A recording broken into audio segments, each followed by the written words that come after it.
Hello friend, आप सभी का आपके अपने YouTube channel super study for welcome है। जैसा कि दोस्तों मैं आज एक नए टॉपिक के साथ आया हूं।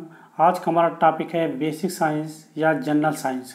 ठीक है, बेसिक साइंस और जनरल साइंस मैक्सिमम हर एग्जाम में आता है। ठीक है, तो उसी क्रम में हमारा यूपी आर्मी की सीरीज चल रही थी।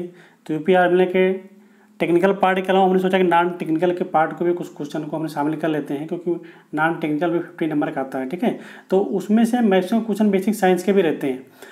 तो हमने स्टार्ट किया है आज टॉप 50 क्वेश्चन जनरल साइंस के, जो कि बहुत ही इंपॉर्टेंट क्वेश्चन हैं। ठीक है, वो हर एग्ज़ाम में आए हैं, चाहे आपका यूपी आर्मी का एग्ज़ाम हो या आपका इसरो का एग्ज़ाम हो या आप एनटीपीसी रेलवे एनटीपीसी का एग्ज़ाम देने जा रहे हैं, तो आपके लिए बहुत ही इंपॉर्टेंट है।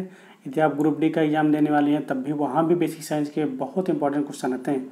इसके अलावा दोस्तों यूपीपी में, ठीक है, उत्तर प्रदेश में यूपीपी पुलिस की भर्ती, ठीक है, अभी उसका एग्ज़ाम होने वाला है, वहाँ भी बेसिक साइंस के काफ़ी क्वेश्चन आते हैं। इसके अलावा यूपी लेखपाल की बात कर लें तो यूपी लेखपाल में भी उसका भी वैकेंसी आने वाली है, वहाँ पर बेसिक साइंस के काफ़ी इंपॉर्टेंट क्वेश्चन रहते हैं।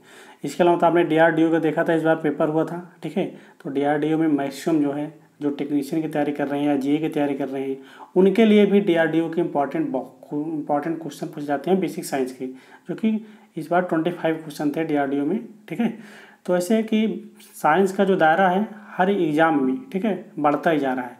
तो बेसिक साइंस का काफ़ी क्वेश्चन आता है। तो उसी क्रम में आज हमने रखा है टॉप 50 क्वेश्चन बेसिक साइंस के या जनरल साइंस के, जो कि एग्ज़ाम में मैक्सिमम बार पूछे गए हैं। ठीक है, तो आप वीडियो को कंटिन्यू देखिएगा, आप एक एक क्वेश्चन को देखते चलेंगे तो आपको एहसास होगा कि हाँ सच में ये क्वेश्चन एग्जाम में बार बार आते हैं। दोस्तों ज़्यादा टाइम न लेते हुए डायरेक्ट हम आते हैं क्वेश्चन पे। तो देखते हैं आज का पहला क्वेश्चन क्या है। इसके पहले यदि आप हमारे यूट्यूब चैनल पर पहली बार विजिट कर रहे हैं तो आप हमारे यूट्यूब चैनल को सब्सक्राइब करें, वीडियो को लाइक करें और ज़्यादा से ज़्यादा शेयर करें। दोस्तों आइए चलते हैं आज के पहले क्वेश्चन पे, देखते हैं आज का पहला क्वेश्चन। पहला क्वेश्चन है दोस्तों आज का, ध्वनि के वेग पर प्रभाव नहीं पड़ता है, ताप का, माध्यम का, दाब का या आर्द्रता का। तो ध्वनि के वेग पर किसका प्रभाव नहीं पड़ता है, तो आपको आंसर देना है इसका। तो इसका ऑप्शन नंबर सी हमारा करेक्ट होगा, दाब का। तो ध्वनि के वेग पर दाब का प्रभाव नहीं पड़ता है, तो 1 का ऑप्शन नंबर सी सही है। इसी क्रम में चलते हैं अगले क्वेश्चन पे। क्वेश्चन नंबर 2 है हमारा, ध्वनि की गति सबसे तेज होती है। ध्वनि की गति सबसे तेज होती है, ऑप्शन नंबर ए जल में, ऑप्शन नंबर बी वायु में, ऑप्शन नंबर सी कांच में या ऑप्शन नंबर डी ग्लिसरीन में। तो ध्वनि की गति सबसे तेज कहाँ होती है, तो ध्वनि की गति सबसे तेज कांच में होती है, जो कि ऑप्शन नंबर सी हमारा करेक्ट होगा। ऑप्शन नंबर सी 2 का सी हमारा करेक्ट है, ध्वनि की गति सबसे तेज कांच में होती है। इसी क्रम चलते हैं अगले क्वेश्चन पे। पराश्रव्य ध्वनि सुनी जा सकती है। क्वेश्चन नंबर 3 है हमारा, पराश्रव्य ध्वनि सुनी जा सकती है कुत्तों द्वारा, ऑप्शन नंबर बी है मनुष्यों द्वारा, ऑप्शन नंबर सी है हमारा माइक्रोफोन की सहायता से या ऑप्शन नंबर डी है इनमें से कोई नहीं। दोस्तों ऑप्शन का क्रम थोड़ा गड़बड़ हो गया, इसे आप ध्यान देख लीजिएगा। ठीक है, तो इसमें क्या होगा, जो हमारा पराश्रव्य ध्वनि होती है वो किसके द्वारा सुनी जाती है, तो पराश्रव्य ध्वनि जो होती है हमारी वो कुत्तों के द्वारा सुनी जाती है। तो ऑप्शन नंबर ए है, बहुत इंपॉर्टेंट क्वेश्चन है, कई बार एग्जाम में आया हुआ है। ठीक है, तो पराश्रव्य ध्वनि हम किसके माध्यम से सुनते हैं, कुत्तों के द्वारा सुनते हैं। ठीक है, इसी क्रम चलते हैं अगले क्वेश्चन पे। क्वेश्चन नंबर 4 है हमारा, शीशे के संचयन वाले सेल में किस अम्ल का प्रयोग करते हैं। ऑप्शन नंबर ए है फास्फोरिक एसिड का, option number B hydraulic acid का, option number C nitric acid का या option number D sulphuric acid का। तो हम शीशे के संचयन वाले सेल में हम सल्फ्यूरिक एसिड का प्रयोग करते हैं, तो ऑप्शन नंबर डी हमारा करेक्ट है, सल्फ्यूरिक एसिड का हम प्रयोग करते हैं शीशे के संचयन वाले सेल में। ठीक है, इसी क्रम चलते हैं नेक्स्ट क्वेश्चन पे। क्वेश्चन नंबर 5 है हमारा। ठीक है, क्वेश्चन नंबर 5 हमारा क्या है कि एसी परिपथों में एसी मीटर मापते हैं। जो हमारा एसी सर्किट होती है उसमें जो एसी मीटर लगे होते हैं वो क्या मापते हैं। ऑप्शन नंबर ए है माध्यमान, ऑप्शन नंबर बी है आरएमएस मान, ऑप्शन नंबर सी है शिखर मान या जिसे बोलते हैं पीक वैल्यू। ठीक है, ऑप्शन नंबर डी है वर्ग माध्य मूल मान। ठीक है, तो इसमें क्या होगा दोस्तों, ऑप्शन नंबर 5 का बी हो जाएगा RMS मान, इसे बोलते हैं रूट मीन स्क्वायर। दोनों ऑप्शन दोस्तों सेम हो गए हैं, उसे हिंदी में मध्य वर्ग, ठीक है, वर्ग मध्य मान बोलते हैं या RMS मान। ठीक है, तो ऑप्शन नंबर बी और डी दोनों सही होगा इसमें। ठीक है, कई इस ऑप्शन को आप डी को काट दीजिए, क्योंकि हिंदी जैसे RMS वैल्यू को लिखा जाता है रूट मीन स्क्वायर, इसे बोलते हैं वर्ग मध्य मूल मान। ठीक है, तो वही हमारा हो गया मध्य वर्ग मान, तो इसे ऑप्शन नंबर डी आपको करेक्ट काट देना है। अब मान चलिए कि 3 ही ऑप्शन हैं, तो इसमें क्या हो जाएगा, एसी परिपथों में जो एसी मीटर होते हैं वो क्या मापते हैं, हमारे RMS मान मापते हैं, रूट मीन स्क्वायर वैल्यू को मापते हैं। ठीक है, तो 5 का बी हमारा करेक्ट हो जाएगा, या आप दोनों ऑप्शन मान चलते हैं तो बी एंड डी दोनों ऑप्शन करेक्ट हो जाएगा। ठीक है, यदि आप डी ऑप्शन भी लेते हैं तो बी और डी दोनों ऑप्शन करेक्ट हो जाएंगे। इसी क्रम चलते हैं अगले क्वेश्चन पे। दोस्तों क्वेश्चन नंबर 6 है, स्टील को चुंबकित करना कठिन है क्योंकि उसकी, ठीक है, स्टील जो होता है हमारा उसको हमको चुंबकित करना कठिन होता है, किस कारण से। तो ऑप्शन नंबर ए में दिया हुआ है कम चुंबकशील होने के कारण, या ऑप्शन नंबर बी है अधिक धारण क्षमता के कारण। तो ऑप्शन नंबर बी हमारा करेक्ट होगा, अधिक धारण क्षमता के कारण स्टील को चुंबकित करना कठिन होता है। ठीक है, इसी क्रम में चलते हैं अगले क्वेश्चन पे।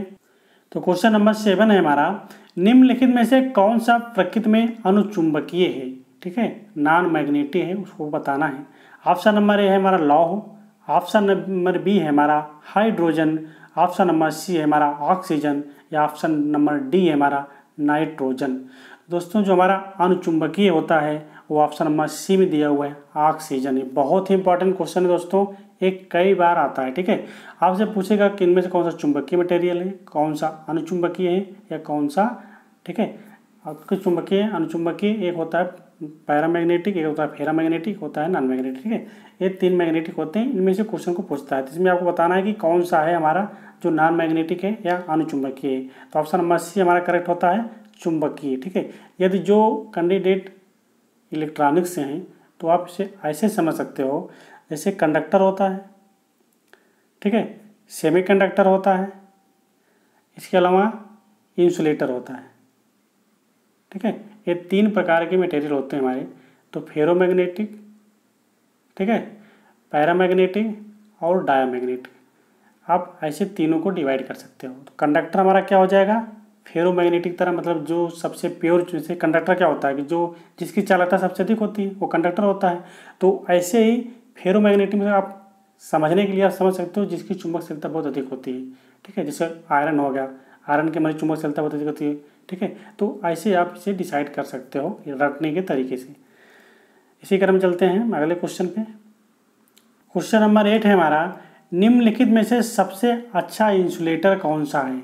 आपको बताना है कि सबसे अच्छा इंसुलेटर कौन सा है। लकड़ी, ऑप्शन नंबर बी में दिया हुआ है कपड़ा, ऑप्शन नंबर सी में दिया हुआ है कांच, ऑप्शन नंबर डी में दिया हुआ है कागज। तो सबसे बेस्ट इंसुलेटर कौन सा है ये आपको बताना है। तो सबसे बेस्ट इंसुलेटर कांच है। ठीक है, ऑप्शन नंबर सी, 8 का सी सबसे बेस्ट इंसुलेटर माना जाता है कांच। ठीक है, इसी क्रम में चलते हैं अगले क्वेश्चन पे। जलते हुए विद्युत बल्ब के तंतु का ताप सामान्यतः होता है। ऑप्शन नंबर ए में दिया हुआ है 100 डिग्री से लेके 500 डिग्री सेंटीग्रेड तक, या ऑप्शन नंबर बी में दिया हुआ है 1000 डिग्री सेंटीग्रेड से 1500 डिग्री सेंटीग्रेड तक, या ऑप्शन नंबर सी में दिया हुआ है 2000 डिग्री सेंटीग्रेड से 2500 डिग्री सेंटीग्रेड। ठीक है, तो उसमें ऑप्शन नंबर क्या सही हो जाएगा दोस्तों, एक जलते हुए विद्युत बल्ब, जो हमारी इलेक्ट्रिक बल्ब जल रही है उसका जो तंतु लगा होता है, फिलामेंट लगा होता है, उसका टेम्परेचर पूछ रहा है कितना होता है। तो इसका टेम्परेचर होता है 2000 से लेके 2500 डिग्री सेंटीग्रेड के बीच में। तो ऑप्शन नंबर सी हमारा करेक्ट होगा। ठीक है, इसी क्रम में चलते हैं अगले क्वेश्चन पे। तो क्वेश्चन नंबर 10 है हमारा, लेंज का नियम किसके संरक्षण के नियम पर कार्य करता है।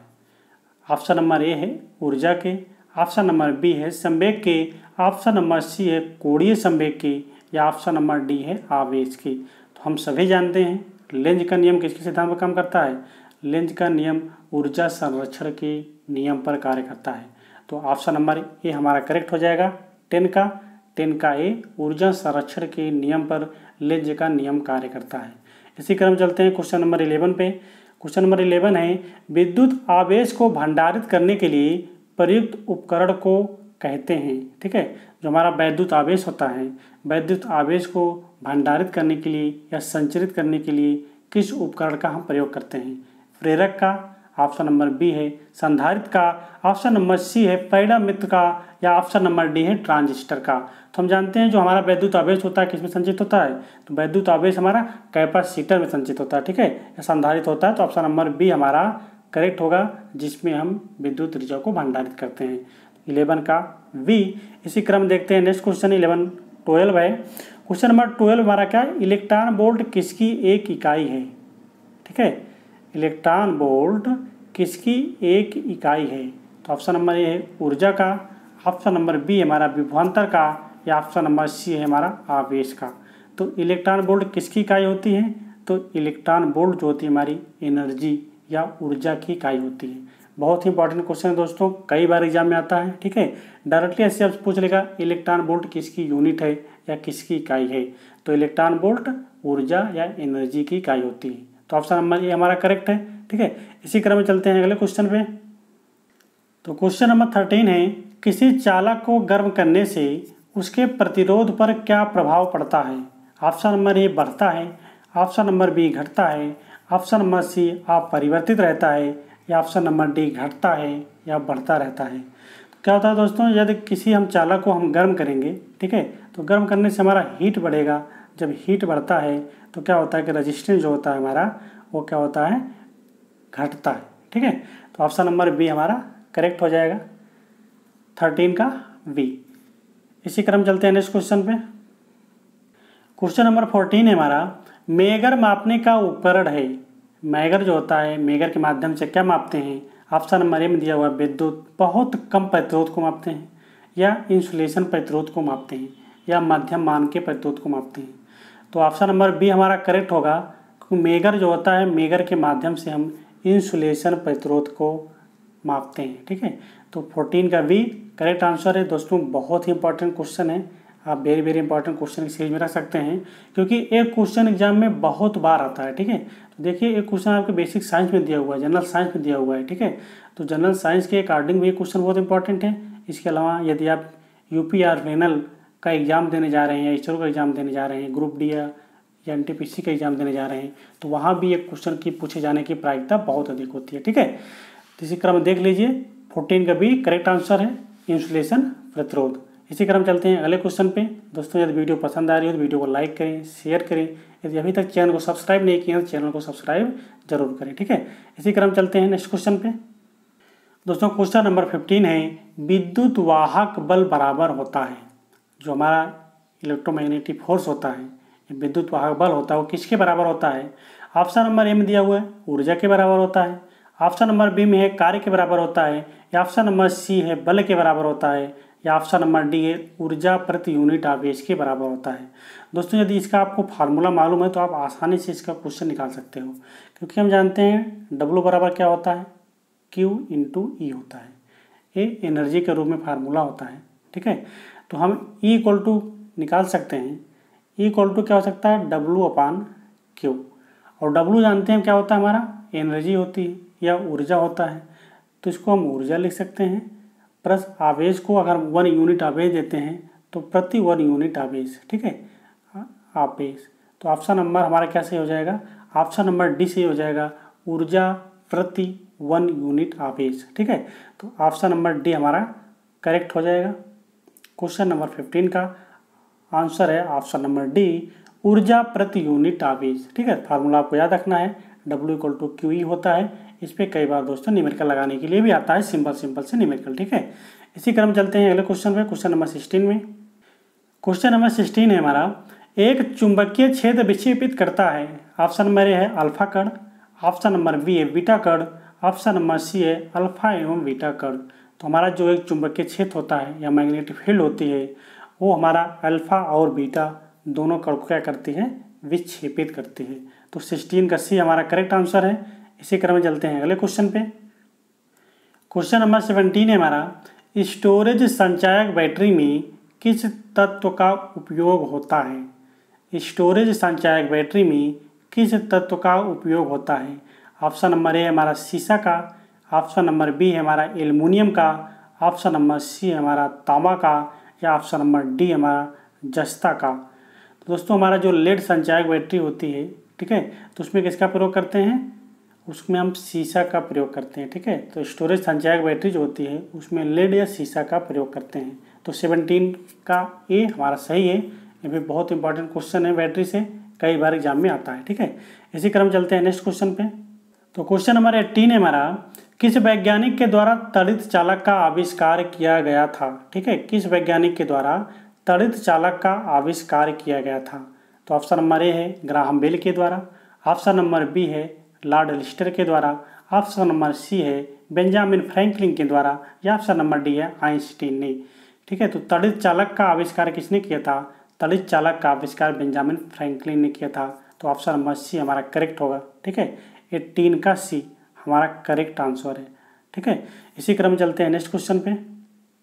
क्वेश्चन नंबर 19 है हमारा, घरों में लगे बिजली के मीटर विद्युत के व्यय को रिकॉर्ड करते हैं। जो हमारे घर में एनर्जी मीटर लगे होते हैं, जो बिजली के मीटर लगे होते हैं, वो किस रूप में रिकॉर्ड करते हैं? वोल्ट के रूप में, एम्पियर के रूप में, या किलोवाट यूनिट के रूप में?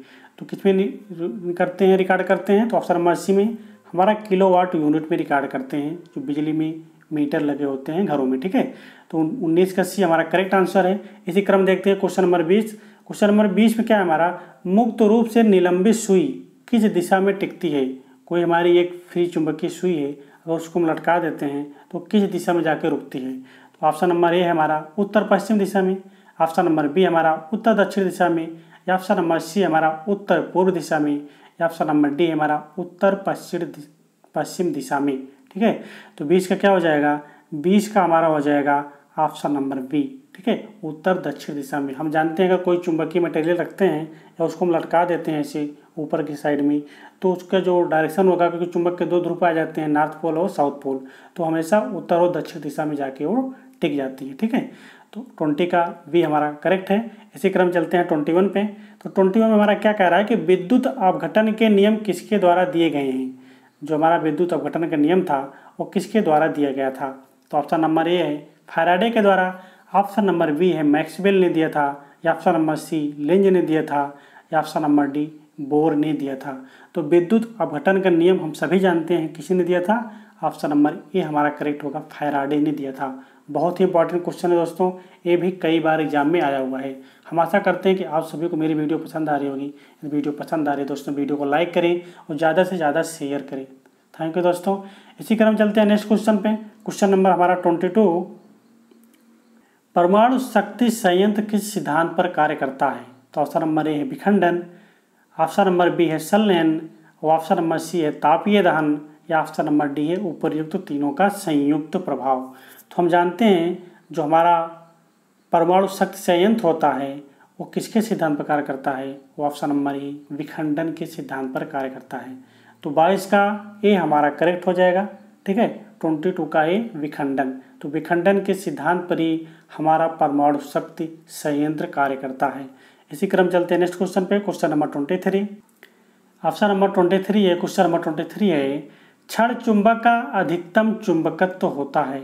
ऑप्शन नंबर ए मध्य में, ऑप्शन नंबर बी है ध्रुवों पर या दोनों छोरों पर, ऑप्शन नंबर सी है ध्रुवों पर, या ऑप्शन नंबर डी है कहीं भी हो सकता है। तो जो हमारा क्षण चुंबक होता है उसमें जो अधिकतम चुंबकत्व होता है उसके पोल पर होता है। जो नॉर्थ पोल या साउथ पोल होते हैं उन दोनों पोल पर क्षण चुंबक का मैक्सिमम चुंबक होता है, ठीक है। तो ऑप्शन नंबर 23 का सी हमारा करेक्ट होगा, ध्रुवों पर या पोल पर। इसी क्रम चलते हैं नेक्स्ट क्वेश्चन पे। क्वेश्चन नंबर 24 है, विद्युत बल्ब का फिलामेंट किससे बना होता है? तो ऑप्शन नंबर ए है हमारा तांबा से, ऑप्शन नंबर बी है नाइक्रोम से, ऑप्शन नंबर सी है शीशा से, या ऑप्शन नंबर डी है टंगस्टन से। तो हमारा जो इलेक्ट्रिक बल्ब होता है उसका फिलामेंट किसका बना होता है ये आपको बताना है। बहुत ही इंपॉर्टेंट क्वेश्चन है दोस्तों, कई बार एग्जाम में आया हुआ है। तो 24 का हमारा करेक्ट आंसर क्या हो जाएगा?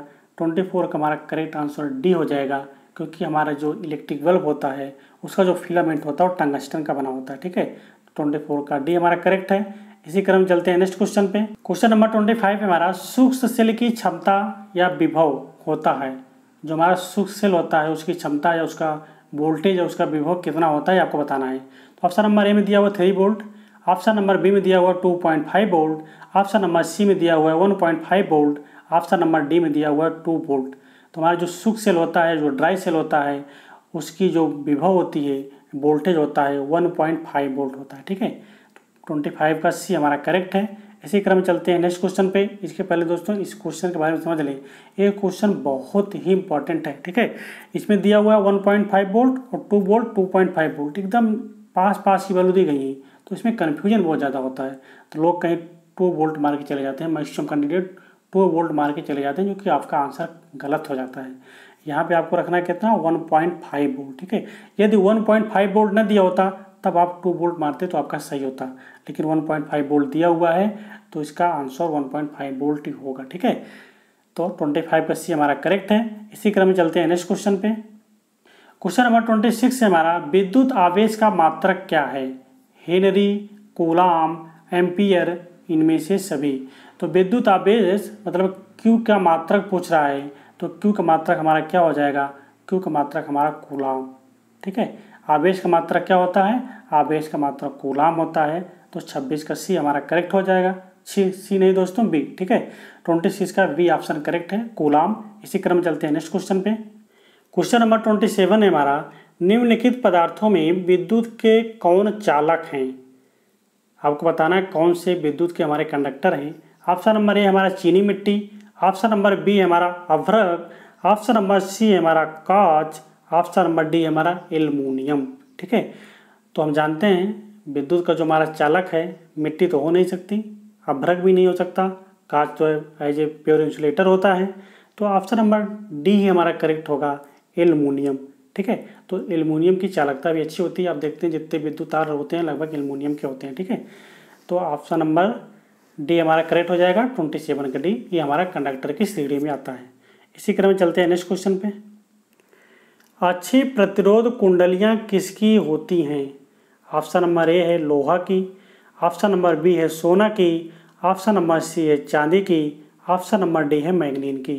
तो 28 है दोस्तों, क्वेश्चन नंबर 28 है, अच्छी प्रतिरोध कुंडलियाँ किसकी बनी होती हैं? तो अच्छे प्रतिरोध की अगर कुंडली बनानी है तो हम उसका प्रयोग करते हैं मैग्नीन का। तो ऑप्शन नंबर डी हमारा करेक्ट है। दोस्तों बहुत इंपॉर्टेंट क्वेश्चन है, बहुत बार एग्जाम में आता है। ठीक है, तो 28 को आप अच्छे से समझ लें। अगर आपको पूछेगा कि सबसे बेस्ट रेजिस्टेंस हम किस मटेरियल का बनाते हैं, तो आपको वहाँ पे आंसर देना रहेगा मैग्नीन। तो मैग्नीन सबसे बेस्ट मटेरियल होता है रेजिस्टेंस बनाने के लिए। तो 28 का डी हमारा करेक्ट है। इसी क्रम में चलते हैं नेक्स्ट क्वेश्चन पे। क्वेश्चन नंबर 29 है हमारा, हेनरी इकाई है विद्युत धारिता की, चुंबकीय क्षेत्र की। ऑप्शन नंबर बी में दिया हुआ है, ऑप्शन नंबर सी में दिया हुआ है हमारा स्वप्रेरकत्व, जिसे आप बोलते हैं सेल्फ इंडक्टेंस, या ऑप्शन नंबर डी में दिया हुआ है प्रतिरोध, जिसे बोलते हैं रेजिस्टेंस। तो हम जानते हैं जो हमारा इंडक्टर होता है, इंडक्टर की यूनिट होती है हेनरी। ठीक है, तो स्वप्रेरकत्व तो हमारा हो जाएगा सेल्फ इंडक्टेंस, इसका भी मात्रक क्या होता है? हेनरी होता है। तो ऑप्शन नंबर सी हमारा करेक्ट हो जाएगा। ठीक है, इसी क्रम में चलते हैं अगले क्वेश्चन पे। क्वेश्चन नंबर 30 हमारा, भारत में एसी करंट मेंस की आवृत्ति है। जो हमारा एसी करंट यूज होती है भारत में, जो मेन सप्लाई होती है, उसकी फ्रीक्वेंसी कितना होती है आपको बताना है। ऑप्शन नंबर ए में 30 हर्ट्ज, ऑप्शन नंबर बी में 50 हर्ट्ज, ऑप्शन नंबर सी में 60 हर्ट्ज। तो कितना यूज करते हैं इंडिया में? इंडिया में सप्लाई के लिए हम 50 हर्ट्ज फ्रीक्वेंसी का यूज करते हैं, लेकिन आप यूएसए की बात करें तो यूएसए में 60 हर्ट्ज यूज करते हैं। ठीक है, तो यूएसए की बात करेगा तो वहाँ पे 60 हर्ट्ज, क्योंकि दोस्तों बहुत इंपॉर्टेंट क्वेश्चन पूछा जाता है कि इंडिया में सप्लाई फ्रीक्वेंसी की 50 हर्ट्ज है तो यूएसए में कितना होगी?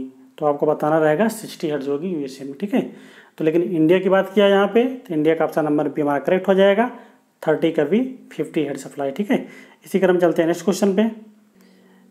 क्वेश्चन नंबर 31 है, विशिष्ट प्रतिरोध का मात्रक है। ऑप्शन नंबर ए में ओम है, ऑप्शन बी में ओम मीटर है, या ऑप्शन सी में ओम प्रति मीटर है। तो हमारा जो विशिष्ट प्रतिरोध होता है, विशिष्ट प्रतिरोध का मात्रक क्या होगा? ओम मीटर होगा। एक कैसे निकलता है इसको आप देख लीजिए। क्या होता है कि R = होता है रो इंटू एल बाई ए। ठीक है, हमको रो का निकालना है। ये रो होता है हमारा, ठीक है, विशिष्ट प्रतिरोध यही होता है हमारा, स्पेसिफिक रेजिस्टेंस यही होता है। तो हम ओम का जानते हैं, आर का मात्रा क्या होता है, ओम होता है। ठीक है, अब रो हमको निकालना है। लंबाई की मात्रा क्या होता है, मीटर होता है। एरिया हमारा क्षेत्रफल है, उसका मात्रा क्या होता है, मीटर स्क्वायर होता है, मीटर इंटू मीटर लिख सकते हैं। तो 1 मीटर से 1 मीटर हमारा कट गया। अब इस मीटर को हम इधर ला लेंगे तो रो इक्वल टू हो जाएगा ओम मीटर।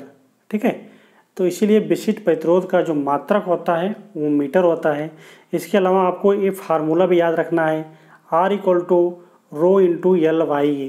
ठीक है, इस पर सिंपल सा न्यूमेरिकल भी लगाने के लिए आता है। ठीक है, तो 31 का बी हमारा करेक्ट है, ओम मीटर। इसी क्रम चलते हैं नेक्स्ट क्वेश्चन पे। क्वेश्चन नंबर 32 है हमारा, विद्युत धारा का चुंबकीय प्रभाव सर्वप्रथम अवलोकित किया गया था। ऑप्शन नंबर ए है हेनरी द्वारा, ऑप्शन नंबर बी है ओरस्टेड द्वारा, ऑप्शन नंबर सी है फैराडे के द्वारा, या ऑप्शन नंबर डी है बोल्ट द्वारा। ठीक है, तो हमारा जो विद्युत धारा का चुंबकीय प्रभाव है सर्वप्रथम किसने दिया था, ये आपको बताना है। तो 32 का हमारा आंसर हो जाएगा ऑप्शन नंबर बी, ओरस्टेड द्वारा। तो ओरस्टेड ने सबसे पहले विद्युत धारा के चुंबकीय प्रभाव का सिद्धांत दिया था। तो 32 का ऑप्शन नंबर बी हमारा करेक्ट है। इसी क्रम में चलते हैं नेक्स्ट क्वेश्चन पे। तो क्वेश्चन नंबर 33 है, इनमें से कौन भिन्न है। इनमें से आपको बस डिफरेंट चूज करना है कि इसमें कौन सा सबसे अलग है। तो ऑप्शन नंबर ए है प्रतिरोध, ऑप्शन नंबर बी है धारिता, ऑप्शन नंबर सी है कैलोरी, या ऑप्शन नंबर डी है अवरोध। तो इसमें आपको बताना है कौन सा डिफरेंट है। तो ऑप्शन नंबर सी हमारा करेक्ट हो जाएगा, कैलोरी। ठीक है, कैलोरी एक ऊष्मा की इकाई होती है। ठीक है, तो यही होगा क्या होगी सबसे डिफरेंट है। ठीक है, तो 33 का सी हमारा सबसे डिफरेंट है। इसी क्रम चलते हैं नेक्स्ट क्वेश्चन पे। क्वेश्चन नंबर 34 है हमारा, शुष्क सेल में कार्बन की छड़ कार्य करती है। ऑप्शन नंबर ए है एनोड का, ऑप्शन नंबर बी है कैथोड का, ऑप्शन नंबर सी है दोनों का, या ऑप्शन डी नंबर डी है इनमें से कोई नहीं। तो हमारा जो शुष्क सेल होती है वो किसका कार्य करती है ये आपको बताना है। तो 34 का हमारा हो जाएगा ऑप्शन नंबर ए। ठीक है, तो शुष्क सेल में जो कार्बन की छड़ होती है वो हमारी कार्य करती है एनोड का। किसका कार्य करती है, एनोड का। ठीक है, तो 34 का ए हमारा करेक्ट हो जाएगा। दोस्तों बहुत ही इंपॉर्टेंट क्वेश्चन है, बार बार पूछा जाता है। ठीक है, शुष्क सेल से देखिए बैटरी क्या पूछता है, सबसे प्राइमरी सेल पूछेगा, सेकेंडरी सेल पूछेगा, या पूछ लेगा शुष्क सेल की वोल्टेज कितना होती है। ठीक है, या उसमें जो लगे होते हैं एनोड और कैथोड किसका बना होता है, यही चीज़ आपसे पूछता है। ठीक है, तो शुष्क सेल में जो कार्बन की छड़ होती है वो एनोड का कार्य करती है, बाकी जो जिंक होता है वो कैथोड का काम करता है। ठीक है, इसी क्रम चलते हैं नेक्स्ट क्वेश्चन पे। क्वेश्चन नंबर 35 है हमारा, निम्न में से कौन एक अर्धचालक है। Option number A phosphorus, option number B हमारा लकड़ी, ऑप्शन नंबर सी हमारा सिलिकॉन, ऑप्शन नंबर डी हमारा ग्लास। ठीक है, तो हम जानते हैं हमारा जो सेमीकंडक्टर होता है उनकी वैलेंसी कितना होती है, 4 होती है, मतलब उनकी संयोजकता 4 होती है। जिनकी संयोजकता 4 है वही हमारा सेमीकंडक्टर है। तो हम फास्फोरस की बात करते हैं, इसकी वैलेंसी 5 होती है, ये तो हमारा हो नहीं सकता।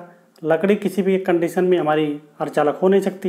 इसके बाद आता है हमारा सिलिकॉन, सिलिकॉन की ही वैलेंसी 4 होती है। ठीक है, क्योंकि सिलिकॉन का परमाणु क्रमांक कितना होता है, 14 होता है।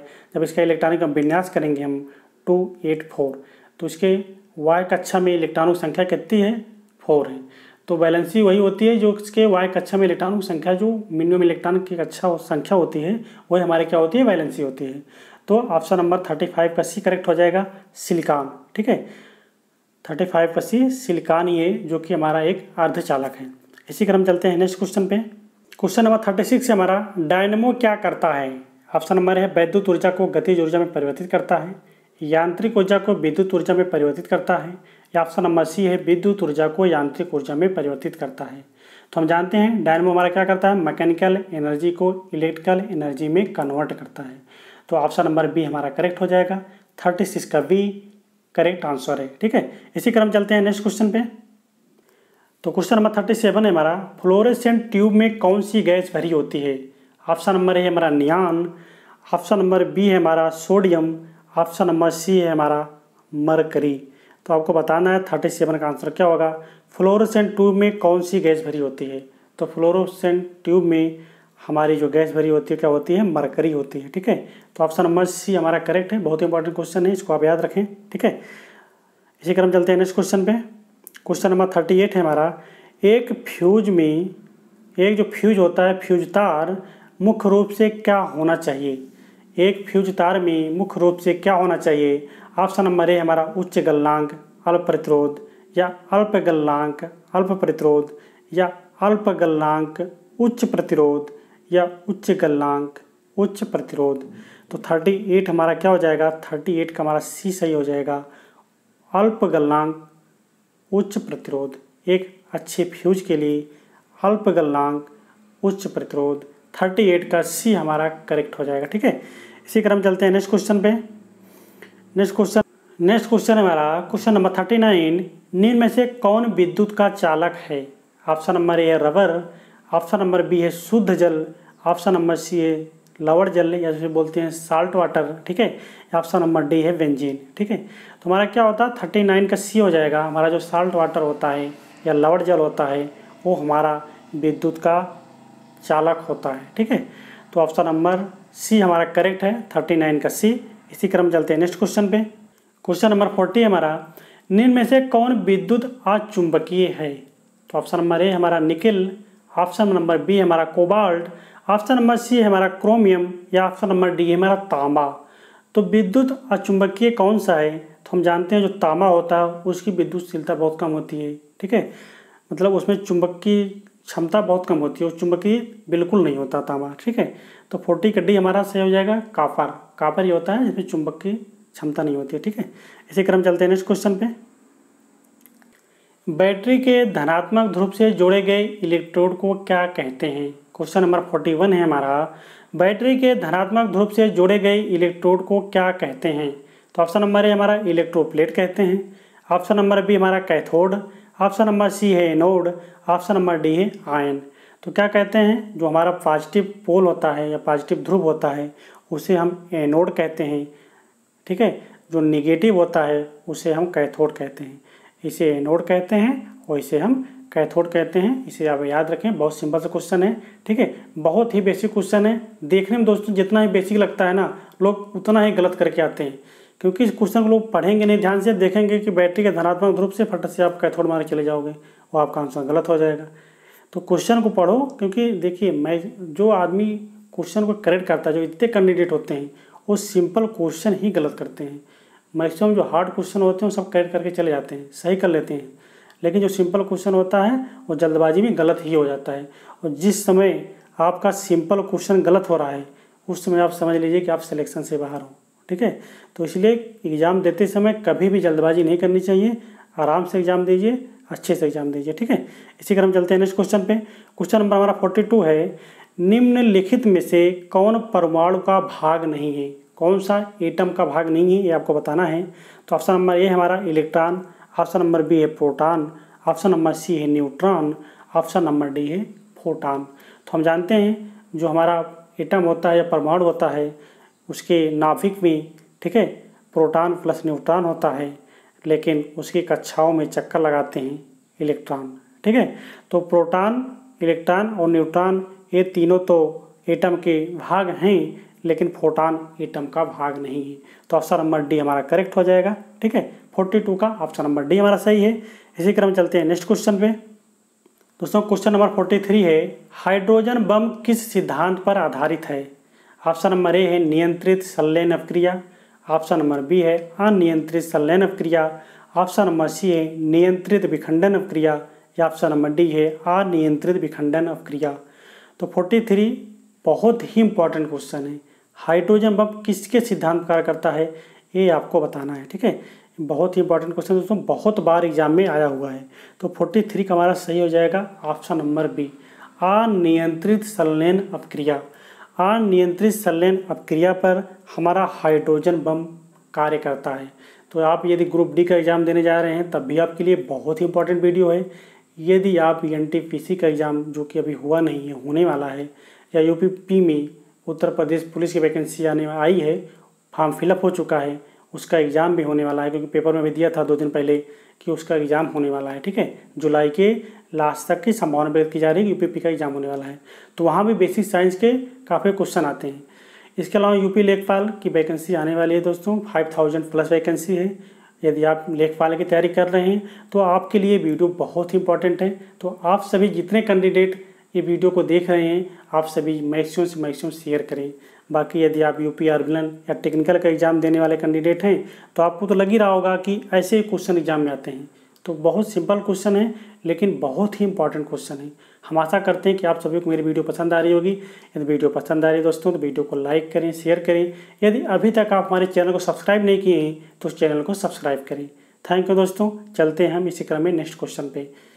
तो नेक्स्ट क्वेश्चन हमारा क्वेश्चन नंबर 44। सौर सेल परिवर्तित करती है प्रकाश ऊर्जा को ऊर्जा में, सौर ऊर्जा को विद्युत ऊर्जा में या सौर ऊर्जा को ध्वनि ऊर्जा में। तो सौर सेल का कार्य क्या होता है? सौर सेल का कार्य यही होता है कि वो सौर ऊर्जा को विद्युत ऊर्जा में परिवर्तित करती है। तो ऑप्शन नंबर बी हमारा करेक्ट हो जाएगा, 44 का बी। ठीक है, सौर ऊर्जा को विद्युत ऊर्जा में परिवर्तित करता है हमारा सौर सेल। इसी क्रम चलते हैं नेक्स्ट क्वेश्चन पे। क्वेश्चन नंबर 45 है हमारा, निम्नलिखित में से किसकी ऋणात्मक आवेश होता है? आपको बताना है किसका ऋणात्मक आवेश होता है।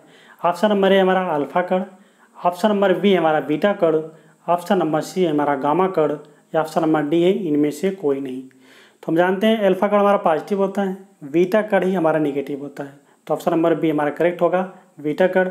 बाकी गामा जो होता है वो न्यूट्रल होता है, उदासीन होता है। ठीक है, तो 45 का बी हमारा करेक्ट है। इसी क्रम चलते हैं दोस्तों नेक्स्ट क्वेश्चन पे। 45 भी दोस्तों बहुत इंपॉर्टेंट क्वेश्चन है। ठीक है, कई बार एग्जाम में आया हुआ है। तो 45 का भी हमारा करेक्ट है, बीटा कण। इसी क्रम देखते हैं नेक्स्ट क्वेश्चन। क्वेश्चन नंबर 46 है हमारा, हीलियम के नाभिक में होता है। ऑप्शन नंबर ए है केवल एक प्रोटॉन, या ऑप्शन नंबर बी है केवल 2 प्रोटॉन, या ऑप्शन नंबर सी है 2 प्रोटॉन 2 न्यूट्रॉन, या ऑप्शन नंबर डी है 1 प्रोटॉन 1 न्यूट्रॉन। तो पहले हम जानते हैं दोस्तों, इसके अलावा पूछता है कि हीलियम के का परमाणु क्रमांक कितना होता है या इसका एटॉमिक नंबर। ठीक है, तो इसको देखिए 2He4।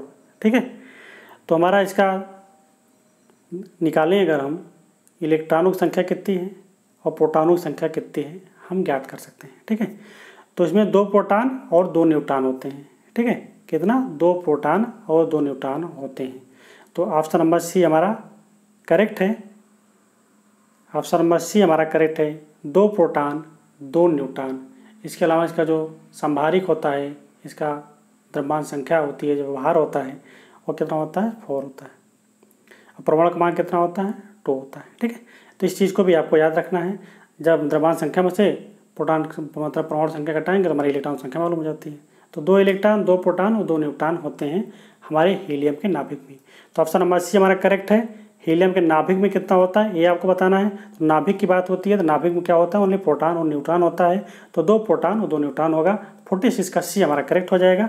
इसी क्रम चलते हैं नेक्स्ट क्वेश्चन पे। दोस्तों क्वेश्चन नंबर 47 है, रेडियो धर्मिता का आविष्कार किसने किया है? तो ऑप्शन नंबर ए है सत्येंद्र नाथ बोस ने, या ऑप्शन नंबर बी है अल्बर्ट आइंस्टीन ने, या ऑप्शन नंबर सी है रॉबर्ट कोच ने, या ऑप्शन नंबर डी है हेनरी बेकुरल ने। दोस्तों ये बहुत ही इंपॉर्टेंट क्वेश्चन है, ये बार बार एग्जाम में आता है। ठीक है, जितने एग्जाम दिए हैं मैं भी लगभग देखा हूँ कि मुझको ये हर एग्जाम में क्वेश्चन मिला हुआ है। ठीक है, तो ये क्वेश्चन बहुत ही इंपॉर्टेंट है, इसे आप रट लें। तो रेडियो धर्मिता का जो आविष्कार किया था वो हेनरी बेकुरल ने किया था। किसने किया था? हेनरी बेकुरल ने किया था। ठीक है, पूछता है कि रेडियो धर्मिता की इकाई क्या है? तो इसकी इकाई क्या होती है? क्यूरी होती है। इस चीज़ को भी याद रखें, बहुत ही ये दोनों क्वेश्चन बहुत इंपॉर्टेंट हैं कि रेडियो धर्मिता की खोज किसने की थी और रेडियो धर्मिता की इकाई क्या है। तो इकाई क्या है? क्यूरी है। खोज किसने की थी? हेनरी बेकुरल ने की थी। तो 47 का डी हमारा करेक्ट है। इसी क्रम चलते हैं नेक्स्ट क्वेश्चन पे। क्वेश्चन नंबर 48 है, एक रेडियो धर्मी तत्व जिसके भारतवर्ष में बड़े भंडार पाए जाते हैं। तो ऑप्शन नंबर ए है प्लूटोनियम, ऑप्शन नंबर बी है रेडियम, ऑप्शन नंबर सी है थोरियम, या ऑप्शन नंबर डी है यूरेनियम। ठीक है दोस्तों, इस सभी का आंसर मैंने आपको जैसे बता रहा हूँ, आप इसे अच्छी तरह से पढ़ते चलिएगा। इसके अलावा दोस्तों आप कमेंट करके बताइएगा कि ये वीडियो आपको हमारी कैसी लगी, आपको इस तरह वीडियो की और ज़रूरत है कि नहीं। यदि आपको ज़रूरत है तो आप दोस्तों कमेंट करें, हम आपके लिए इससे भी अच्छे क्वेश्चन लाने का प्रयास करेंगे। ठीक है, तो 48 का हमारा क्या हो जाएगा? 48 का हमारा हो जाएगा सी। ठीक है, 48 का सी हो जाएगा हमारा थोरियम। थोरियम के भंडार भारतवर्ष में बहुत ज़्यादा है। ठीक है, 48 का सी हमारा करेक्ट आंसर है। इसी क्रम में चलते हैं नेक्स्ट क्वेश्चन पे। तो क्वेश्चन नंबर 49 है हमारा, क्यूरी किसकी इकाई है? तो क्यूरी किसकी इकाई है? ऑप्शन नंबर ए है रेडियो सक्रियता की, ऑप्शन नंबर बी है प्रकाश तीव्रता की, या ऑप्शन नंबर सी है खगोलीय दूरी की। तो मैंने अभी बताया था क्यूरी किसकी इकाई होती है? क्यूरी होती है रेडियो सक्रियता या रेडियो एक्टिवता या रेडियो धर्मिता। ठीक है, तो ऑप्शन नंबर ए हमारा करेक्ट है, रेडियो सक्रियता की इकाई है 49 है क्यूरी। ठीक है, इसी क्रम चलते हैं नेक्स्ट क्वेश्चन पे। क्वेश्चन नंबर 50 है, ऑटो हान ने अणु बम की खोज निम्न सिद्धांत के आधार पर की थी। तो ऑटो हान ने अणु बम की खोज निम्न सिद्धांत के आधार पर की थी। तो यूरेनियम विखंडन, नाभिक विखंडन, या अल्फा विकिरण, या गामा विकिरण। ठीक है, तो ऑप्शन नंबर क्या हो जाएगा इसका करेक्ट आंसर 50 का? तो 50 का करेक्ट आंसर है यूरेनियम विखंडन। ठीक है दोस्तों, हमने आपको 50 क्वेश्चन करा दिया, आपने 50 क्वेश्चन अच्छे से पढ़ा। अब इन 50 क्वेश्चन को हम जल्दी से रिवाइज करेंगे। ठीक है, क्योंकि दोस्तों अगर एक बार आप क्वेश्चन को पढ़ रहे हैं उसके बाद उसे आप रिवाइज कर ले रहे हैं तुरंत, तो आपका एक बार पढ़ा हुआ दोबारा रिवाइज किया हुआ कभी आपको भूलेगा नहीं। तो इसलिए हम 10 मिनट में जल्दी से हम सभी क्वेश्चन को बहुत फास्ट, ठीक है, आपको हम रिवाइज करके बताते हैं। ठीक है, करेक्ट आंसर आपको देना है, आप भी देते चलिएगा, बाकी हम आपको फट से रिवाइज करते हैं ओनली 10 मिनट में। ठीक है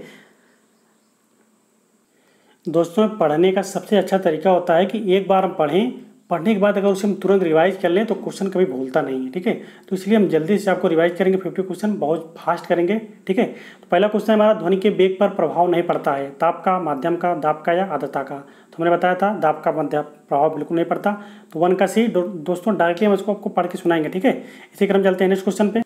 ध्वनि की गति सबसे तेज होती है जल में, वायु में, कांच में, या ग्लास स्टील में? ध्वनि की गति सबसे तेज किसमें होती है? कांच में होती है। 2 का सी हमारा करेक्ट है। फ्रांस तरफ ध्वनि सुनी जा सकती है कुत्तों के द्वारा।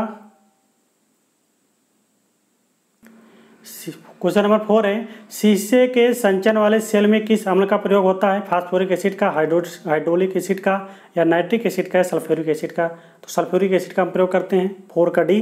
ठीक है, इसके अलावा 5 है हमारा, क्वेश्चन नंबर 5 है, एसी परिपथों में एसी मीटर मापते हैं। तो एसी मीटर क्या मापते हैं? RMS मान मापते हैं। तो ऑप्शन नंबर बी और डी दोनों हमारा सही है। ठीक है, बी एंड डी, 5 का बी एंड डी सही है। इसी क्रम देखते हैं क्वेश्चन नंबर 6। क्वेश्चन नंबर 6 से हमारा, स्टील को चुंबकित करना कठिन है क्योंकि उसकी धारण क्षमता के कारण स्टील को चुंबकित करना कठिन होता है। तो ऑप्शन नंबर बी हमारा सही है 6 का। इसी क्रम देखते हैं नेक्स्ट क्वेश्चन। क्वेश्चन नंबर 7 है, निम्नलिखित में से कौन सा प्रकृति में अनुचुंबकीय है? लौह, हाइड्रोजन, ऑक्सीजन, या नाइट्रोजन? तो ऑप्शन नंबर सी हमारा करेक्ट हो जाएगा, 7 का सी, नाइट्रोजन। इसी क्रम देखते हैं क्वेश्चन नंबर 8 है हमारा, निम्नलिखित में सबसे अच्छा इंसुलेटर कौन सा है? लकड़ी, कपड़ा, कांच, या कागज? तो हम जानते हैं सबसे अच्छा इंसुलेटर कौन सा होता है? कांच होता है। 8 का सी हमारा करेक्ट है। इसी क्रम देखते हैं क्वेश्चन नंबर 9, जलते हुए विद्युत बल्ब के तंतु का ताप समानता होता है। ठीक है, जलते हुए विद्युत बल्ब के तंतु का ताप कितना होता है? 2000 से लेकर 2500 डिग्री सेंटीग्रेड। 9 का सी हमारा करेक्ट है। इसी क्रम देखते हैं नेक्स्ट क्वेश्चन। क्वेश्चन नंबर 10 है हमारा, लेंज का नियम किसके संरक्षण के नियम पर कार्य करता है? तो लेंज का जो नियम होता है हमारा ऊर्जा के संरक्षण पर कार्य करता है। क्वेश्चन नंबर 10 का ऑप्शन नंबर ए सही है। क्वेश्चन नंबर 11 है हमारा, विद्युत आवेश को भंडारित करने के लिए प्रयुक्त उपकरण को कहते हैं। तो क्या कहते हैं दोस्तों? उसको हम संधारित्र कहते हैं, जो कि ऑप्शन नंबर बी हमारा करेक्ट है। ठीक है, तो आप सभी दोस्तों ऐसे इसका आंसर आप कमेंट सेक्शन में देते चलें, बाकी हम आपको एक क्वेश्चन का आंसर बता रहे हैं। ठीक है, तो रिवाइज करना बहुत जरूरी होता है। इसके बाद दोस्तों मैं आपको एक क्वेश्चन दूंगा जिसका आंसर आपको कमेंट सेक्शन में देना होगा। ठीक है, इसी क्रम देखते हैं नेक्स्ट क्वेश्चन। क्वेश्चन नंबर 12 में हमारा, इलेक्ट्रॉन वोल्ट किसकी एक इकाई है? तो इलेक्ट्रॉन वोल्ट किसकी इकाई है? ऊर्जा की इकाई है, 12 का ए। इसी क्रम देखते हैं नेक्स्ट क्वेश्चन। क्वेश्चन नंबर 13 है हमारा, किसी चालक को गर्म करने से उसके प्रतिरोध पर क्या प्रभाव पड़ता है? तो अगर किसी चालक को हम गर्म करते हैं तो उसके प्रतिरोध पर क्या प्रभाव पड़ता है? प्रतिरोध उसका घटता है। 13 का बी हमारा करेक्ट है। इसी क्रम देखते हैं क्वेश्चन नंबर 14, मैगर को मापने का उपकरण क्या है? तो हम जानते हैं मैगर क्या मापता है हमारा? मैगर हमारा इंसुलेशन प्रतिरोध मापता है। 14 का बी हमारा करेक्ट है। ठीक है, इसी क्रम देखते हैं नेक्स्ट क्वेश्चन। क्वेश्चन नंबर 15 हमारा, क्वेश्चन नंबर 15 हमारा, विद्युत वाहक बल बराबर होता है ऊर्जा के, कार्य के, बल के, या ऊर्जा प्रति यूनिट आवेश की? ठीक है, किसके बराबर होता है? ऊर्जा प्रति यूनिट आवेश के। ऑप्शन नंबर डी हमारा करेक्ट है। ठीक है दोस्तों क्वेश्चन नंबर 16 है हमारा, एक चुंबकीय क्षेत्र विक्षेपित करता है अल्फा और बीटा कण। ठीक है, 16 का सी हमारा करेक्ट हो जाएगा। इसी क्रम देखते हैं क्वेश्चन नंबर 17।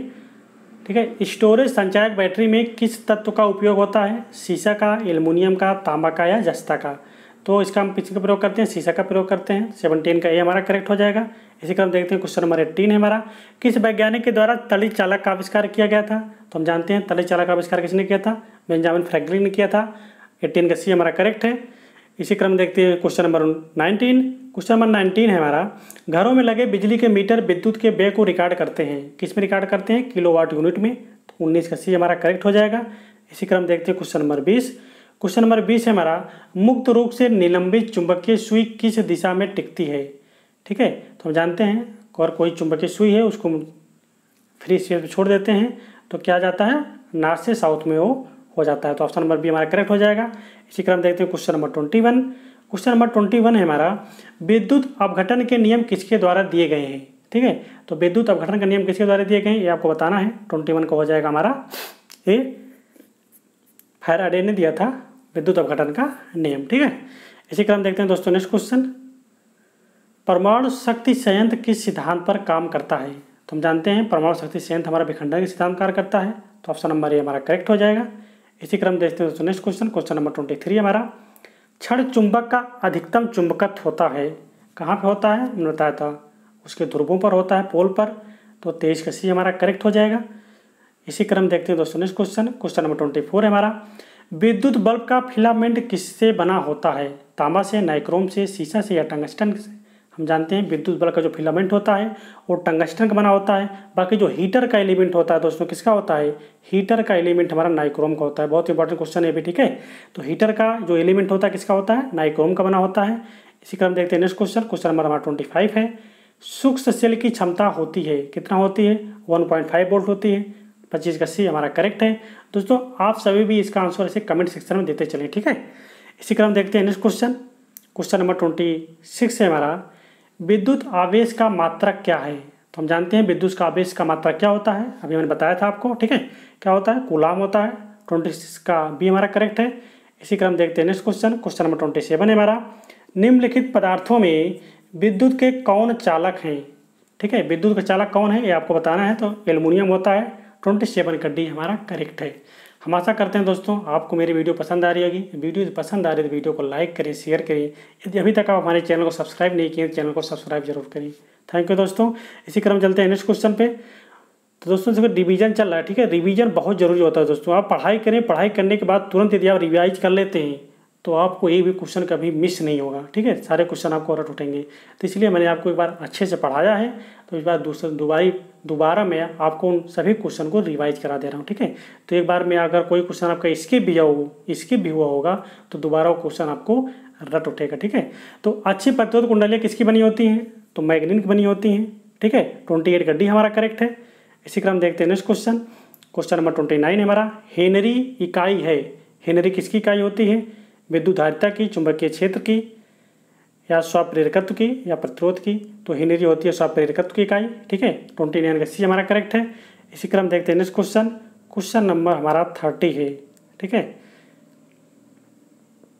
क्वेश्चन नंबर 30 हमारा, भारत में एसी करंट मेंस की आवृत्ति है। तो हम जानते हैं भारत में कितनी होती है? 50 हर्ट्ज होती है और यूएसए में कितनी होती है? 60 हर्ट्ज होती है। ठीक है, तो ऑप्शन नंबर बी हमारा करेक्ट है 30 का। इसी क्रम देखते हैं नेक्स्ट क्वेश्चन, क्वेश्चन नंबर 31 है हमारा, विशिष्ट प्रतिरोध का मात्रक है। विशिष्ट प्रतिरोध का मात्रक क्या होता है? हमने निकाल के बताया भी था आपको, क्या होता है? ओम मीटर होता है। 31 का बी हमारा करेक्ट है। इसी क्रम चलते हैं नेक्स्ट क्वेश्चन, क्वेश्चन नंबर 32 हमारा, विद्युत धारा का चुंबकीय प्रभाव सर्वप्रथम किसने अवलोकित किया था? हेनरी ने, ओरस्टेड ने, फैराडे ने या बोल्ट द्वारा? तो विद्युत धारा का चुंबकीय प्रभाव सर्वप्रथम ओरस्टेड द्वारा। ठीक है, तो ऑप्शन नंबर 32 का भी करेक्ट है। इसी क्रम देखते हैं नेक्स्ट क्वेश्चन, क्वेश्चन नंबर 33 है हमारा, इनमें से कौन भिन्न है? तो कौन सबसे अलग होता है इसमें? सबसे अलग होता है इसमें कैलोरी। ठीक है, तो 33 का सी हमारा करेक्ट है। इसी क्रम देखते हैं नेक्स्ट क्वेश्चन। दोस्तों क्वेश्चन नंबर 34 है हमारा, सूक्ष्म सेल में कार्बन की छड़ कार्य करती है। तो सूक्ष्म सेल में जो कार्बन छड़ होती है वो कैसे कार्य करती है ये आपको बताना था। तो 34 का हमारा क्या हो जाएगा, 34 का हमारा हो जाएगा ऑप्शन नंबर ए। ठीक है, एनोड की तरह कार्य करती है कार्बनिक की छड़। इसी क्रम देखते हैं नेक्स्ट क्वेश्चन, क्वेश्चन नंबर 35 है, निम्न में से कौन एक अर्धचालक है। ठीक है, सेमीकंडक्टर कौन सा होता है, सिलिकॉन होता है। तो 35 का सी हमारा करेक्ट है। हम आशा करते हैं दोस्तों आप सभी क्वेश्चन कर ले रहे होंगे। ठीक है, तो आप जितने क्वेश्चन आप दोबारा कर ले रहे हैं तो आप कमेंट सेक्शन में आप बताइएगा कि आपके सेकंड टाइम में आप कितने क्वेश्चन देख रहे थे, हम भी आपको आंसर बता रहे हैं, आपके मन में तुरंत आंसर आ जाना चाहिए। ठीक है, तो आप बताइए कि आपके कितने क्वेश्चन सही हुए थे। ठीक है, सेकंड टाइम में जब आपको मैं रिवाइज करा रहा था तब। उसी क्रम देखते हैं नेक्स्ट क्वेश्चन, क्वेश्चन नंबर 35 है हमारा। ठीक है, डायनमो क्या कार्य करता है, तो हमने बताया था मैकेनिकल एनर्जी को इलेक्ट्रिकल एनर्जी में कन्वर्ट करता है। तो ऑप्शन नंबर बी हमारा करेक्ट हो जाएगा। डायनमो का कार्य यांत्रिक ऊर्जा को विद्युत ऊर्जा में परिवर्तित करता है। इसी क्रम देखते हैं क्वेश्चन नंबर 37 है हमारा। 37 है हमारा, फ्लोरोसेंट ट्यूब में कौन सी गैस भरी होती है। तो नियान भरी होती है, सोडियम भरी होती है, मरकरी भरी होती है। तो फ्लोरोसेंट ट्यूब में मरकरी भरी होती है। तो 37 का सी हमारा करेक्ट है। इसी क्रम देखते हैं नेक्स्ट क्वेश्चन, क्वेश्चन नंबर 38 है हमारा, एक फ्यूज तार में मुख्य रूप से क्या होना चाहिए। तो हम जानते हैं अल्प गलनांक, ठीक है, एंड उच्च प्रतिरोध होना चाहिए। 38 का सी हमारा करेक्ट है। ठीक है, इसी क्रम देखते हैं नेक्स्ट क्वेश्चन, क्वेश्चन नंबर 39 है हमारा, निम्न में से कौन विद्युत का चालक है। ठीक है, 39 निम्न में से कौन विद्युत का चालक है। तो 39 का सी हो जाएगा हमारा लवण चालक। ठीक है, क्वेश्चन नंबर 40 हमारा, निम्न में से कौन विद्युत अचुंबकीय है। 40 का हमारा डी करेक्ट हो जाएगा, तांबा। तांबा हमारा विद्युत अचुंबकीय है। ठीक है, इसी क्रम देखते हैं क्वेश्चन नंबर 41। क्वेश्चन नंबर 41 है हमारा, बैटरी के धनात्मक ध्रुव से जोड़े गए इलेक्ट्रोड को क्या कहते हैं। यदि बैटरी के हम धनात्मक ध्रुव से जोड़े गए इलेक्ट्रोड को क्या कहते हैं, एनोड कहते हैं। तो 41 का सी हमारा करेक्ट है। इसी क्रम देखते हैं दोस्तों नेक्स्ट क्वेश्चन, क्वेश्चन नंबर 42 है हमारा, निम्नलिखित में से कौन परमाणु का भाग नहीं है। इलेक्ट्रॉन, प्रोटॉन, न्यूट्रॉन या फोटॉन। तो हम जानते हैं 42 का डी हमारा हो जाएगा, फोटॉन। ठीक है, इसी क्रम देखते हैं नेक्स्ट क्वेश्चन, क्वेश्चन नंबर हमारा 43 है, हाइड्रोजन बम किस सिद्धांत पर कार्य करता है। ऑप्शन नंबर ए है नियंत्रित संलयन अपक्रिया, बी है अनियंत्रित संलयन अपक्रिया, सी है नियंत्रित विखंडन अपक्रिया या डी है अनियंत्रित विखंडन अपक्रिया। तो हम जानते हैं 43 का हमारा बी करेक्ट हो जाएगा, अनियंत्रित संलयन अपक्रिया। ठीक है, हम आशा करते हैं दोस्तों आपको वीडियो पसंद आ रही होगी। दोस्तों आप कमेंट में जरूर बताइएगा कि दोस्तों आज का वीडियो आपको कैसा लगा। ठीक है, वीडियो पसंद आई है तो लाइक कीजिएगा और ज़्यादा से ज़्यादा शेयर कीजिएगा। ठीक है, इसी क्रम देखते हैं नेक्स्ट क्वेश्चन, क्वेश्चन नंबर हमारा 44 है, सौर सेल परिवर्तित करती है। ठीक है, तो सौर सेल क्या परिवर्तित करती है, सौर ऊर्जा को विद्युत ऊर्जा में परिवर्तित करती है। तो 44 का बी हमारा करेक्ट हो जाएगा। इसी क्रम देखते हैं नेक्स्ट क्वेश्चन, नेक्स्ट क्वेश्चन हमारा 45 में हमारा क्या है कि निम्नलिखित में से किसकी ऋणात्मक आवेश होती है, अल्फा कण, बीटा कण, गामा कण या इनमें से कोई नहीं। तो जो ऋणात्मक आवेश होता है वो किसका होता है, वो बीटा कण का होता है। तो 45 का बी हमारा करेक्ट है। इसी क्रम देखते हैं नेक्स्ट क्वेश्चन दोस्तों, क्वेश्चन नंबर 46 है, हीलियम के नाभिक में होता है केवल एक प्रोटॉन, केवल दो प्रोटॉन, दो न्यूट्रॉन या एक प्रोटॉन एक न्यूट्रॉन। तो 46 का हमारा सी करेक्ट हो जाएगा, दो प्रोटॉन दो न्यूट्रॉन। इसी क्रम देखते हैं दोस्तों नेक्स्ट क्वेश्चन, क्वेश्चन नंबर 47 है, रेडियो धर्मिता का आविष्कार किसने किया था। सत्येंद्र नाथ बोस ने, ऑप्शन नंबर बी में है अल्बर्ट आइंस्टीन ने, या ऑप्शन नंबर सी है रॉबर्ट कोच ने, या option number D Henry becquerel ने। तो हम जानते हैं 47 का डी हमारा करेक्ट हो जाएगा, हेनरी बेक्युरल ने रेडियो धर्मिता का आविष्कार किया था। ठीक है, इसी क्रम देखते हैं नेक्स्ट क्वेश्चन, क्वेश्चन नंबर 48 है। 48 हमारा क्या है कि एक रेडियो धर्मी तत्व जिसके भारतवर्ष में बड़े भंडार पाए जाते हैं। ठीक है, ये आपको बताना है। तो 48 का हमारा क्या हो जाएगा, ऑप्शन नंबर ए है प्लूटोनियम, बी है रेडियम, सी है थोरियम, डी है यूरेनियम। ठीक है, तो क्या हो जाएगा हमारा थोरियम हो जाएगा। 48 का सी हमारा करेक्ट हो जाएगा, थोरियम। ठीक है, इसी क्रम देखते हैं दोस्तों नेक्स्ट क्वेश्चन, क्वेश्चन नंबर 49 है हमारा। 49 हमारा क्या है कि क्यूरी किसकी इकाई है, रेडियो सक्रियता की, प्रकाश तीव्रता की या खगोलीय दूरी की। ठीक है, तो हम जानते हैं क्यूरी किसकी इकाई होती है, क्यूरी हमारी रेडियो सक्रियता की इकाई होती है। तो 49 का ये हमारा करेक्ट है। ठीक है, इसी क्रम में देखते हैं नेक्स्ट क्वेश्चन, क्वेश्चन नंबर 50 हमारा, ऑटो हान ने अणु बम की खोज निम्न सिद्धांत के आधार पर की। तो किसके सिद्धांत पर ऑटो हान ने अणु बम की खोज की थी। तो यूरेनियम विखंडन, नाभिकीय विखंडन, अल्फा विकिरण या गामा विकिरण। ठीक है, तो 50 का ये हमारा करेक्ट हो जाएगा यूरेनियम विखंडन। तो दोस्तों ये लास्ट 50 क्वेश्चन था। हमने एक बार आपको अच्छे से पढ़ाया, दोबारा मैंने आपको इसको रिवाइज भी कराया। हम आशा करते हैं कि आपको ये वीडियो पसंद आई होगी। दोस्तों आज का क्वेश्चन क्या है जिसका आंसर आपको कमेंट सेक्शन में देना है, मैं आज का क्वेश्चन देता हूँ आपको। दोस्तों जैसा कि मैंने आपको पढ़ाया, आपको रिवाइज कराया, रिवाइज करने के बाद मैं आपको एक क्वेश्चन पूछ रहा हूँ, इन्हीं में से एक क्वेश्चन का आंसर आप सभी को कमेंट सेक्शन में देना है। ठीक है, तो आप सभी लोग इस क्वेश्चन का आंसर दीजिएगा। विशिष्ट प्रतिरोध का मात्रक है। ऑप्शन नंबर ए है हमारा ओम, ऑप्शन नंबर बी हमारा ओम मीटर, ऑप्शन नंबर सी हमारा ओम प्रति मीटर। ठीक है, हम आशा करते हैं कि आप सभी इसका आंसर देने का प्रयास करेंगे, क्योंकि मैंने एक बार पढ़ाया भी है, रिवाइज भी कर दिया है, तो आपको सारे क्वेश्चन रट उठे होंगे। और दोस्तों आप ये ज़रूर बताइएगा कि ये वीडियो आपको कैसा लगा। मैंने पढ़ाया उसके बाद रिवाइज किया, ये तरीका मेरा अच्छा लगा कि नहीं। ठीक है, आप कमेंट सेक्शन में ज़रूर बताइएगा और साथ साथ में इसका आंसर भी दीजिएगा। ठीक है, तो इसका आंसर क्या होगा आप इसका कमेंट सेक्शन में बताइएगा। तो हम आशा करते हैं आज का वीडियो आपको पसंद आई होगी। ये वीडियो पसंद आई होगी तो वीडियो को लाइक करें, शेयर करें। यदि अभी तक मेरे चैनल को सब्सक्राइब नहीं किए हैं तो चैनल को सब्सक्राइब जरूर करें। थैंक यू दोस्तों, thanks for watching, thank you.